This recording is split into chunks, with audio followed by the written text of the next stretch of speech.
যারা कार्यकर्ता तिनी प्रतिवाद सभामा पञ्चायत उन्नयनमा तथा खुम्खुरमा काबायो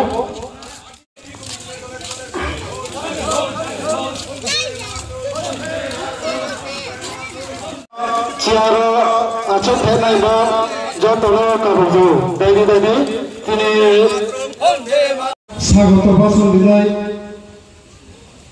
47 आम्बासा मण्डल সোলার লাইট আমি ব্যবস্থা করেছিলাম। অমিত একটা পোস্ট ফেসবুকের মধ্যে দিয়েছিল যে ধন্যবাদ রেবতী দাকে যে আমরা এত বছর পরে আমাদের এলাকায় আমরা যে সোলার লাইট ব্যবস্থা আমরা পেলাম, আলু পেলাম। আমি বোধহয় এই গত 5 বছরে 3 থেকে 4 বার এই বাজারে এসেছি। আমি প্রদ্যুৎ বাবু এসেছেন কতবার, শুধু রাজনৈতিক ফায়দা নেওয়ার জন্য আসবেন। এইখানে আমাদের কি আছে, জোনাল অফিস আছে। আমি বলছি জোনাল অফিস সম্পর্কে একটু পরে। কৃত বিক্রম কিশোর মানিক্য বাহাদুরের নাম নিশ্চয়ই জানেন, কে? প্রদ্যুৎ বাবুর বাবা। কতবারের এমপি? 3 বারের। 1967, 1977 and 1989 এ তিনি কি হয়েছিলেন? এমপি হয়েছিলেন।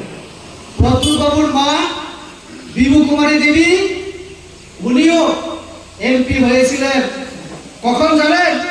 1991 থেকে 95 পর্যন্ত। ইতিহাস দেখবেন আপনারা।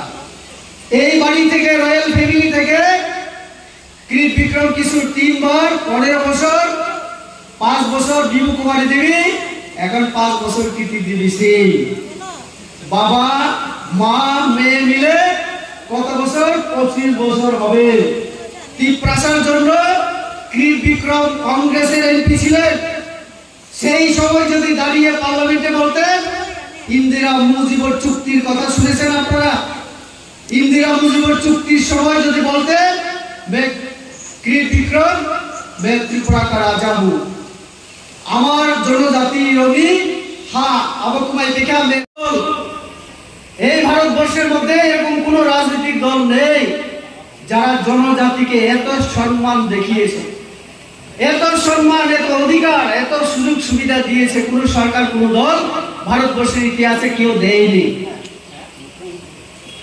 আমাদের এই সরকার হওয়ার পরে, সেটা দিল্লিতে হোক আর রাজ্যে হোক, আমি তিপ্রাসাদের কথা বাদই দিলাম, সব থেকে লাভ কার হয়েছে জানেন? রাজ পরিবারে প্রদ্যুৎ বাবুদের সব থেকে লাভ হয়েছে। আপনারা, আমি যদি 1-2টা উদাহরণ দেই আপনারা বুঝতে পারবেন। এখন যিনি এমপি কৃতি সিং, উনি কি ব্রু রিয়াং সম্প্রদায়ের জুমিয়া পরিবারে? না। কে তিনি? নিজেকে পরিচয় দেন তিনি মহারানী। কোন রাজ্যের মহারানী? তিনি ওই মধ্যপ্রদেশ আলাদা হয়ে একটা ছত্তিশগড় রাজ্য হয়েছে নতুন। সেই মধ্যপ্রদেশের রাজ পরিবারে ওনার বিয়ে হয়েছে। আজকে থেকে 30-40 বছর আগে। 40 বছর যাবৎ ওনার সঙ্গে ত্রিপুরার কোনো সম্পর্ক নেই।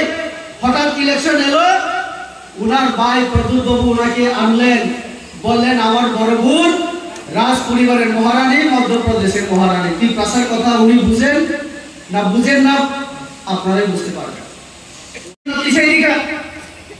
আবার সাকা গ্রেটার ত্রিপুরাল্যান্ড নং আবার তবকিত আছে, আবার নরেন্দ্র মোদী বলুন নং যখন সাকা আছেন মিলে কাম খেলে তখন जों সাকা ঠিক আছে ফাইনি নং সারাবো নরক সারাবো जों সরকার চলে মানো। যিনি 33-34 জন এমএলএ তো কোনো দরকার করেন রনি, যখন খুশি থাকলি, যখন সরকার থেকে বেরিয়ে যাওয়ার ইচ্ছা তুমি চলে যেতে পারো। আমরা তো সবসময় বলছি, আসার সময় আমরা দেখিনি, তুমি বলেছিলে যে মিলেমিশে কাজ করব, তার জন্য আমরা তোমাকে নিয়েছিলাম। এখন তুমি যে কোনো সময় চলে যেতে পারো, গণতান্ত্রিক অধিকার আছে তোমার, বেঁধে রাখবো না আমরা তোমাকে। আর তুমি এই কথা বলতে পারো না যে বিজেপি এডিসিতে ঢুকতে পারবে না। আমরা এডিসিতে দাঁড়িয়ে আলোচনা করছি, ভাষণ রাখছি। আমাদের অমিত ঠিক কথা বলেছে। মুখ্যমন্ত্রী, আমি ডক্টর মানিক সাহার কথা বাদই দিলাম, যেতে পারবে না কারণ এডিসির বাইরে। কি হবে? তখন উনি আবার বলবেন এটা কেমন কথা, আরে ভাই তোমার এই কথার উত্তর আমি দিচ্ছি। নং যে কক সহ এডিসিও মাহাবিয়া সারা পৃথিবীর সব থেকে বড় দল ওখা বিজেপি ও BJP ni Narendra Modi ni ইয়াতি কো থামাই খেলাই নং দাবি খাই তুই ফাইনালি চেষ্টা করিতো নং যখন কংগ্রেস খাইও আপনার নং সকালে যে একমাত্র ন্যাশনাল পার্টি সে ত্রিপুরানি ত্রিপ্রাসারণী সুখ দুঃখ যিনি অধিকার নদী ও মুঝে দে দো। এই কথা যদি ক্রিট বিক্রম দাঁড়িয়ে বলতেন ইন্দিরা গান্ধী রাজীব গান্ধী জওহরলাল নেহরুদের সঙ্গে কাজ করেছিলেন তো আজকে আমাদের ব্লু জাতি জনজাতি আমাদের এই অবস্থা আজকে থাকার কথা ছিল না। উনারই ছেলে ওই পরিবার থেকে তিনি স্বপ্ন দেখিয়েছেন আমাদেরকে ইমাম ফুলকা ত্রিপ্রাসারণ এক খাইয়েছিলেন অর্থাৎ সংসদে যেখানে আইন তৈরি হয় এই সংসদে জনপ্রতিনিধি নির্বাচনের মূল ক্ষমতা হচ্ছে জনগণের হাতে। তার জন্য আমাদের এখানে গণতন্ত্র আছে, সংসদীয় গণতন্ত্র। সংসদীয় গণতন্ত্রে যে কোনো ব্যক্তি যে কোনো